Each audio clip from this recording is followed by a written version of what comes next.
guys, Chef Bridget here. I want to teach you guys a little bit about one of my favorite tricks to do in the kitchen. So often I'll go to the grocery store and I'll get a big bundle of parsley or cilantro. This is enough for probably 20 people. I live by myself and my dog's not a big fan of parsley. So finding out ways that you can buy the ingredients you need but not have as much waste is super important for me. And I think it's good as you're kind of learning these different cooking techniques and different recipes that you guys have ways that you can do this as well. Two of the easiest ways I think that you can end up saving any of your herbs is you can freeze them or you can dry them. Drying them is sometimes what people go to the most. If you go to the restaurant, you can get a lot of dried herbs. It's what's in the spice aisles. It's kind of the go-to method. So if you have fresh herbs and you have to figure out how you're going to dry them. So there's two different methods. If you have herbs that are low in moisture, then you can dry them just by air drying. But things like basil, chives, mint, things that are a little higher in moisture, and you can usually tell because they're things that have bigger leaves, those are gonna be a little harder to air dry, so you can do those in the oven. If you're doing the just air drying method as opposed to the oven drying method, that's the words I'm looking for, you're gonna want to get the whole stem of your herbs. You want to tie it up at the top, trying not to get as many of the leaves in it because that's what you're gonna end up drying. The stalk itself or the stem, once you dry it, it's not gonna be good. It's not where most of the flavor is held. It's in the leaves and the blossoms. So you're gonna take it, you're gonna tie it at the end.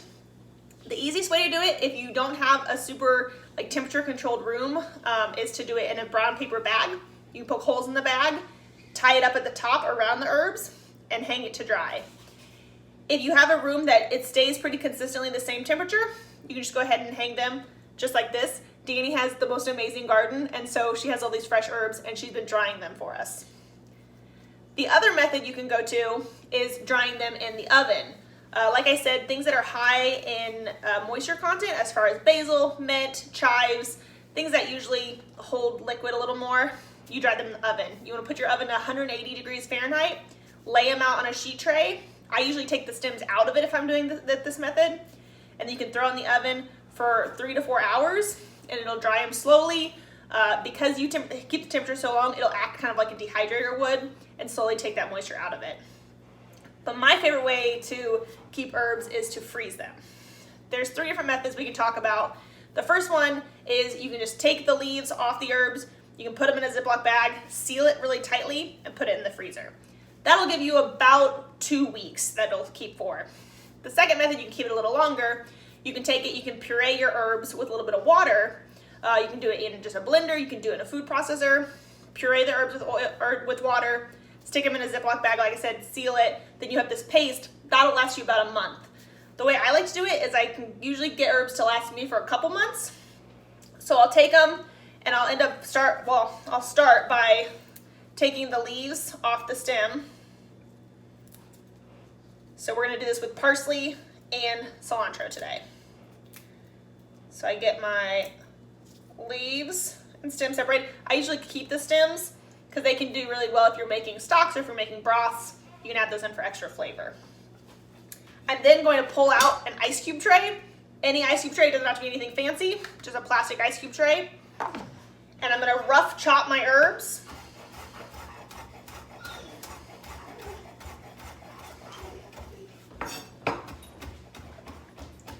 These don't need to be super fine for what we're using them for. So I get them in nice big pieces, and then I'm gonna take a little bit and I'm gonna put it in the bottom of my ice cube trays.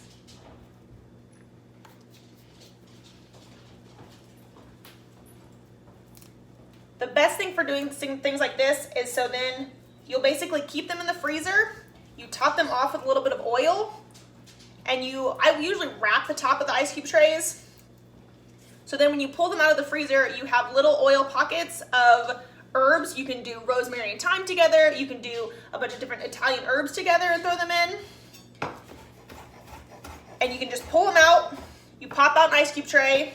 You get a hot pan if you're making a sauce, if you're making chicken. You toss it in there, and you've got a little fresh kind of herb oil pocket to cook any of your proteins in.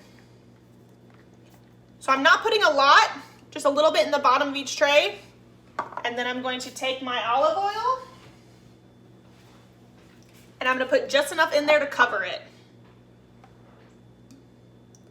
It's not massive amounts. You can do this with olive oil, you can do this with butter. Honestly, you can do this with wine, as long as it's a wine that has a pretty low ABV that will freeze up. And you throw these in the freezer.